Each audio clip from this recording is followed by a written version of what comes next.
It's a very active starter, and this is the same starter I had back in February when I was actually getting started on my whole sourdough journey. So guys, we are going to make some sourdough, and I have all my ingredients measured out so far except for my starter.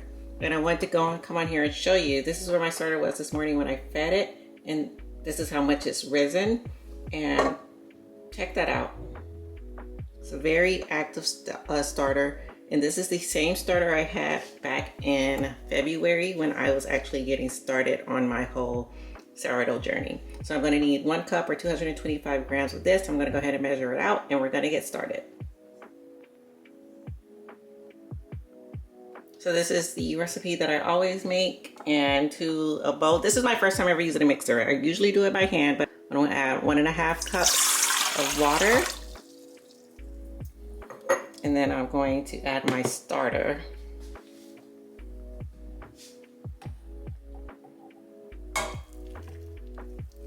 And I'm gonna go ahead and blend that out before I start adding my flour.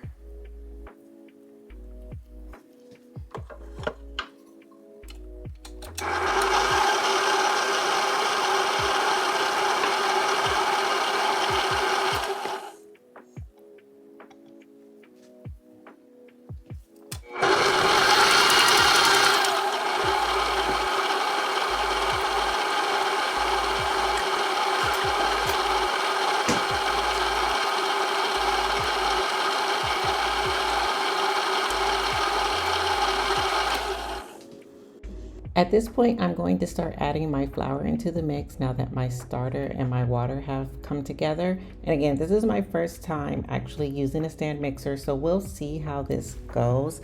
I am, however, still looking for the dough to become that kind of shaggy consistency.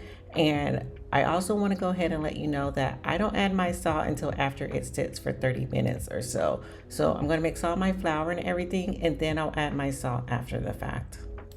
Using the stand mixer was much more convenient than like using my hands, and of course it was a lot less messy and everything, and cleanup was actually easier, but I just continue to go through. And again, I'm really concerned and I want to make sure that all the flour is getting incorporated and I'm getting that actual shaggy type dough. So of course I'm going to go in and I'm going to scrape the sides and everything, and you'll see in the next clip what I actually had to do, because my starter was 100% hydration, which theoretically should change the amount of wet and dry ingredients that you use.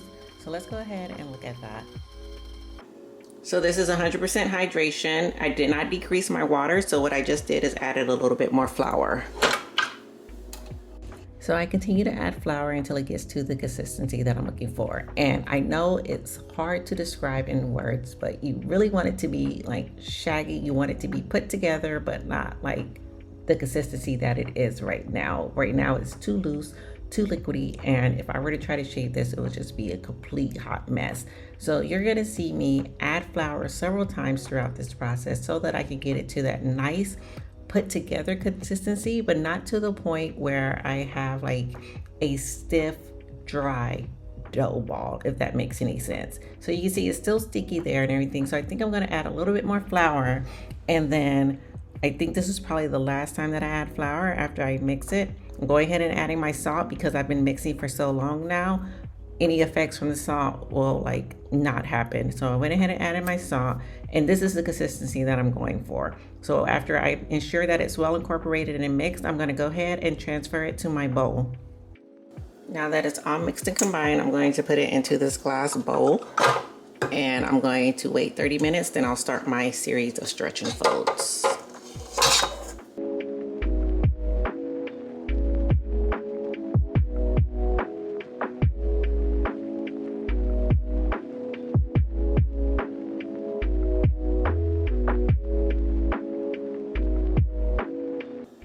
So 30 minutes have passed, and I'm gonna go ahead and do my first set of stretch and folds. So instead of pulling up and over like I used to do, I now go under like this. Still a little sticky. I'm gonna put some flour on my hands.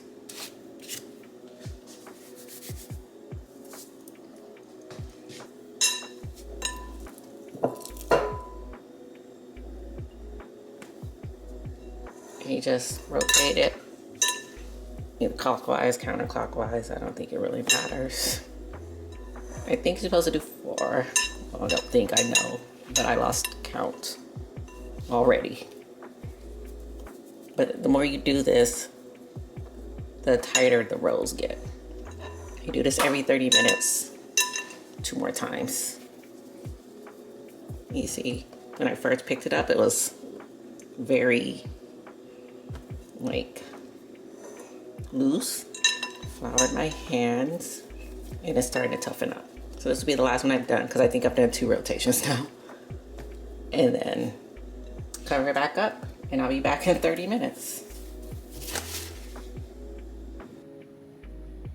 All right, it's time for the second set of stretch and folds. It's actually looking pretty good. I'm already getting some bubbles in there. Did not flour my hands this time. Probably gonna regret it, but we'll get there.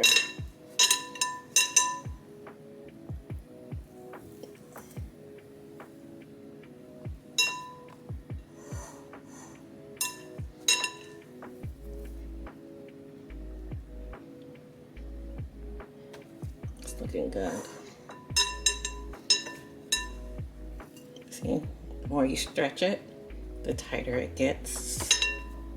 While we're doing these stretch and folds, don't forget to go ahead and stretch out and like and subscribe to my channel so that you can continue to stay up on all of my sourdough and other cooking adventures. All right, so this is the last one. So I'll be back in 30 minutes for the last stretch and fold before we let it do its bulk fermentation. We're down to our last stretch and fold, and if you look closely, you can see like bubbles because it's actively started to rise. So last stretch and fold, and after this is when you let it do its bulk fermentation. I'm actually going to transfer mine to this plastic container that we got from a pirate show, and I'm transferring it because sometimes I have a hard time telling the growth. So I'm hoping like I can just mark it and then see if it's doubled in size or not.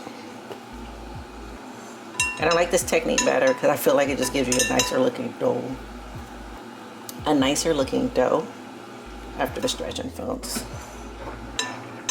A little more smooth and elastic. Still, it's getting heavy too. So I'm going to take it.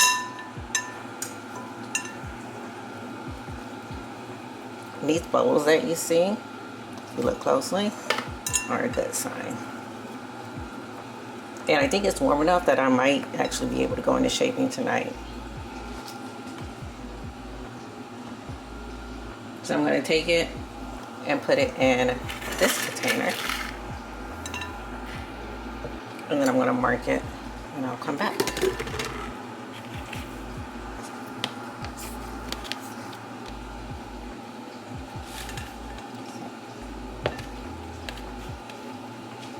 It's about right here, and that's where my rubber band will be. And I'm covering it with saran wrap.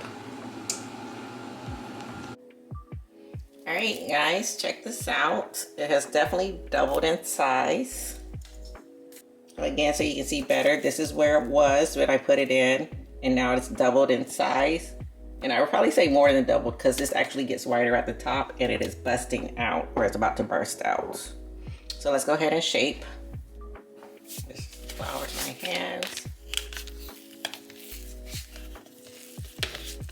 And it should be nice and fluffy.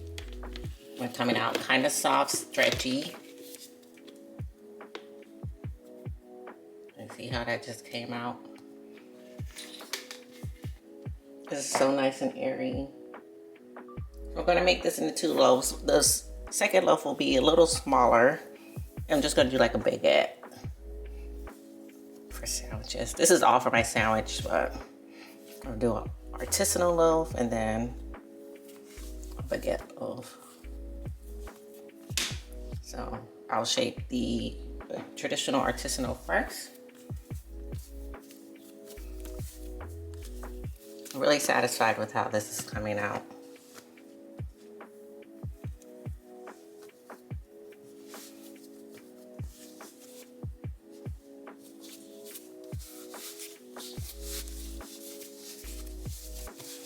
I just want to do a series of pulls to get it nice and tight underneath.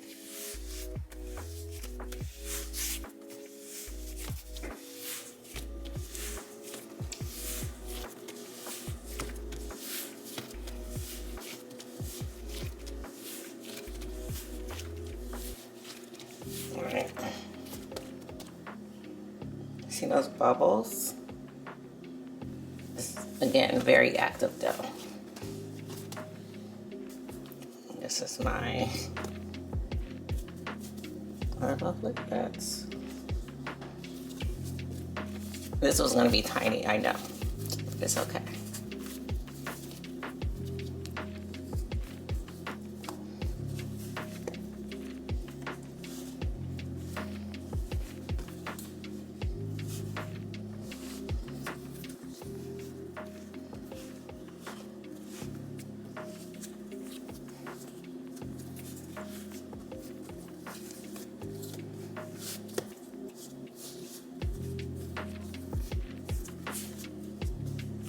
So tomorrow I'll have fresh baked bread for breakfast. I'm just gonna stick it in here.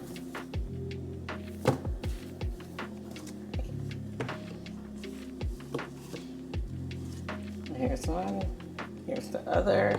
And I'll cover these with saran wrap and stick them in the fridge. It's the next morning and I am very happy with the current status of my sourdough. I'm getting ready to score it, and the purpose of scoring is to allow a place for steam to escape during the baking process.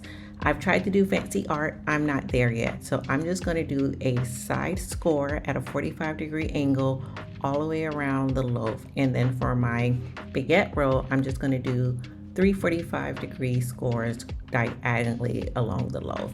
But this part is very important because if you do not provide a place for the steam to escape, it will make its own place, which is fine and dandy. I've never tried it, but just know that sometimes it will do that.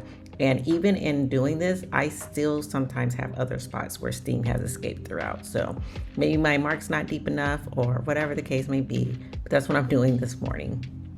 While I'm scoring is actually the last thing I do because I want the oven to be hot at 425 degrees, and I have my Dutch oven or my baking pan in there getting hot as well, because you want to put your bread into a hot vessel into the hot oven, and that's how you get that nice crust on sourdough. So make sure that you are not only preheating your oven, but you're also preheating the tool that you are going to bake your sourdough in. And once you put it in the oven, it is going to bake for 35 minutes. And then the last 15 minutes or so, you're going to remove the lid so that it can get nice and golden brown. Let me tell you, there is nothing like the smell of fresh bread in your house in the early morning. But here's my loaves. You can see on the side of my baguette that it is a little cracked. Like I said, would probably happen if you do not provide like a place for steam to escape. But I also have my artisanal loaf, and I'm so super proud of it. That is by far the best loaf that I've made.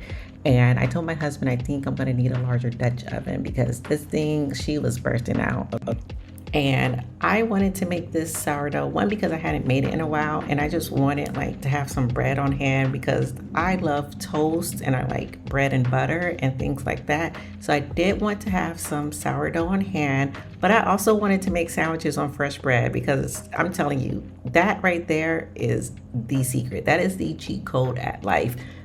Sandwiches on fresh made bread, and I'm very happy with how the overall crumble of this bread turned out and everything. So for lunch, I did come home, I pulled out my bread, and I made me a turkey sandwich. So I just used the Chick-fil-A apple cider vinegar dressing because that stuff is bomb.com.